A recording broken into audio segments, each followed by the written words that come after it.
Assalamualaikum warahmatullahi wabarakatuh. Perkenalkan, nama saya Sinta Hayunurlela dari program studi Geografi dengan nomor NIM E100210139.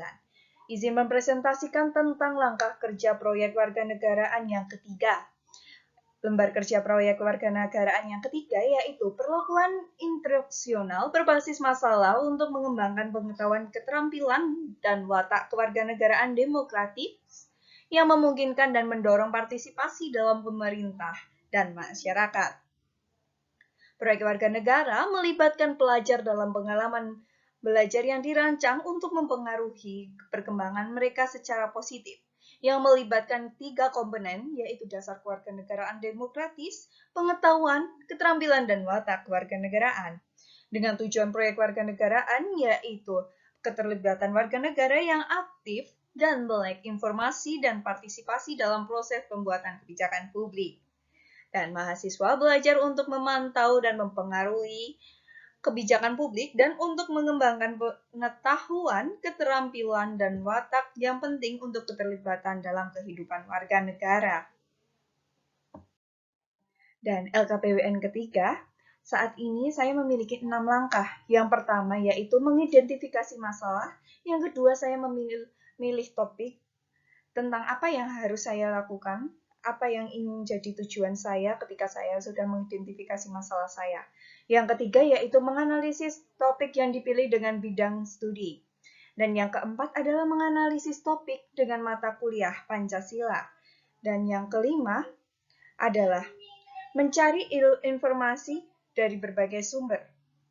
Dan yang keenam, menentukan produk.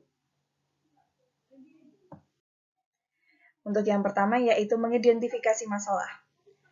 Langkah yang pertama ini, saya mengidentifikasi masalah yang ada dengan cara mengobservasi permasalahan untuk memperoleh data pemecahan yang terjadi di lingkungan sekitar. Pengobservasian dilakukan secara mencari online dan pengobservasian secara langsung. Beragam kasus intoleransi berbasis agama di masyarakat disebut lembaga yang bergerak dalam hak asasi manusia secara institut marak karena pemerintah tidak sigap menanggulangi potensi konflik.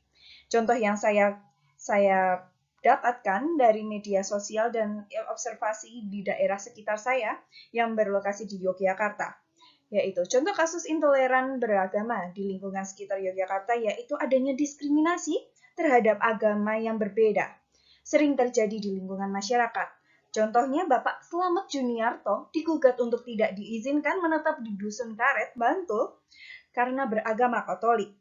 Dan banyak contoh-contoh kasus intoleran seperti warga Kota Gede yang menolak pemasangan nisan salib di pemakaman salah satu warganya.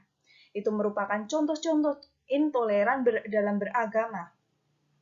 Dengan adanya masalah tersebut, saya memilih topik dalam lembar kerja proyek warganegaraan dengan judul Toleransi Keberagaman Agama.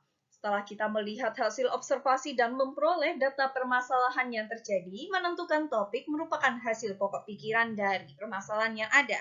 Dengan topik toleransi keberagaman agama, topik inilah yang dinilai dan dipilih karena setelah melihat permasalahan yang ada, kita harus menjadikan ini kunci atau pokok permasalahan yang harus bisa dijabarkan dan diberikan solusinya.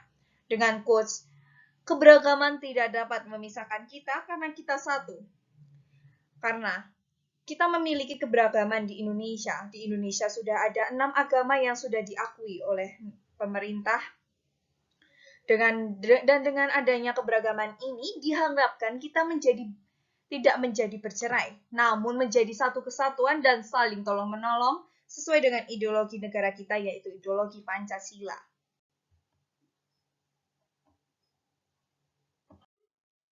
Dan langkah yang selanjutnya yaitu saya menganalisis topik yang saya pilih dengan bidang studi, yaitu prodi saya geografi, dan saya memilih topik tentang toleransi keberagaman agama yang memiliki relevansi dengan bidang studi geografi, di mana toleransi keberagaman agama merupakan masalah terkait persebaran penduduk yang menjadikan negara Indonesia memiliki perbedaan agama yang beragam. Dilihat dari kajian antropologi yang merupakan bagian dari geografi, Dan persebaran penduduk yang dibahas dalam bidang studi geografi meliputi keberagaman agama dan lainnya.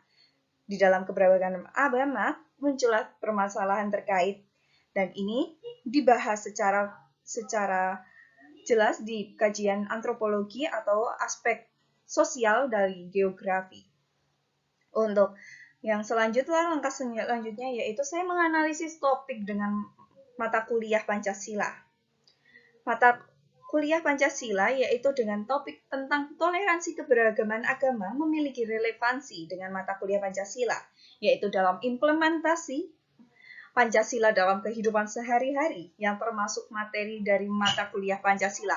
Implementasi Pancasila terkait dengan toleransi keberagaman agama yang dilihat dari sila pertama dan sila ketiga.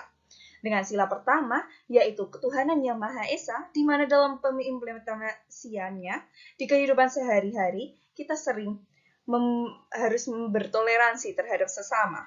Dan yang ketiga yaitu Persatuan Indonesia. Dengan Persatuan Indonesia, kita bisa menerima setiap keberagaman agama yang ada. Untuk yang selanjutnya yaitu saya mencari informasi dari berbagai sumber, yaitu dari berbagai sumber yang didapatkan dapat disimpulkan bahwa toleransi adalah sikap dan perbuatan yang melarang adanya diskriminasi terhadap kelompok-kelompok yang berbeda atau tidak dapat diterima oleh mayoritas dalam suatu masyarakat. Dan menurut Kampus Besar Bahasa Indonesia, arti kata toleransi adalah dua kelompok yang berbeda, namun dapat saling berhubungan dengan latar belakang sosial budaya Indonesia yang heterogen dengan perbedaan suku, agama, ras, serta berbeda tingkat pendidikan, kesejahteraan merupakan potensi untuk timbulnya konflik ini dengan segala akibat yang negatif. Untuk mengatasi hal ini, sangat penting dipupuk wawasan kebangsaan dalam mewujudkan kehidupan yang harmonis, selaras, dan dengan cita-cita nasional. Di Undang-Undang Dasar 1945 telah dijelaskan tentang setiap orang bebas memeluk agama dan beribadat menurut agamanya, memilih pendidikan dan pengajaran, memilih pekerjaan, memilih warganegaraan, memilih tempat tinggal di wilayah negara dan meninggalkannya, serta berhak kembali dan negara menjamin kemerdekaan tiap-tiap penduduk untuk memeluk agama masing-masing dan untuk beribadat menurut agama dan kepercayaan itu. Sorotan terhadap Indonesia dari negara lain terhadap toleransi Indonesia menjadi model bagi negara lain. Dari secara keseluruhan, opini dunia masyarakat Indonesia lah yang dinilai paling toleran. Karena bangsa Indonesia memiliki kesepakatan dengan dasar Pancasila sesuai dengan NKRI dan sesuai dengan sila ketiga yaitu Persatuan Indonesia yang memiliki beragam suku, agama, dan ras dan setiap orang memiliki hak untuk itu.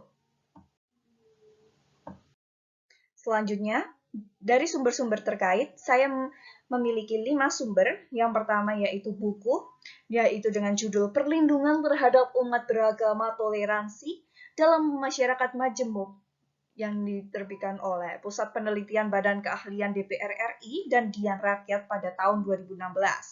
Sedangkan yang sumber kedua, saya memilih dari artikel jurnal dengan judul Konflik Agama di Indonesia, Problem dan Solusi Pemecahannya yang dibuat oleh Firdaus Muhammad Yunus. Dan untuk yang ketiga, saya menggunakan sumber dari Perpu, Peraturan Perundang-undangan. Yang pertama yaitu Pasal 28E ayat 1 UUD 1945 dan Pasal 2 yang kedua yaitu Pasal 29 ayat 2 UUD 1945. Untuk yang sumber keempat, saya mencari di media online dengan judul Diusir dari Desa Karena Agama, Bagaimana Mencegah Intoleransi di Tingkat Warga oleh BBC News Indonesia.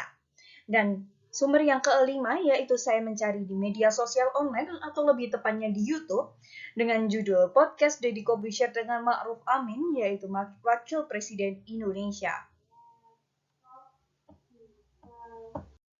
Dan untuk langkah kerja yang terakhir yaitu menentukan produk. Di sini saya menentukan produk yaitu berupa poster karena dinilai poster lebih mudah untuk dipahami dan diberikan kepada masyarakat luas. Di sini saya memilih poster digital karena mudah dalam pengerjaannya, di mana saya tinggal membuat di web online yang tersedia, seperti di Canva ataupun di Genially. Dan poster merupakan tahap terakhir dalam pembuatan lembar kerja proyek warganegaraan. Dan saya akan mempresentasikan poster tersebut di media sosial online saya agar bisa diterima oleh banyak warga negara ataupun masyarakat luas. Dan semua langkah-langkah yang telah saya sebutkan tadi sudah dalam proses dalam tahap 100% pengerjaannya. Oleh karena itu, sekian dari saya. Terima kasih. Wassalamualaikum warahmatullahi wabarakatuh.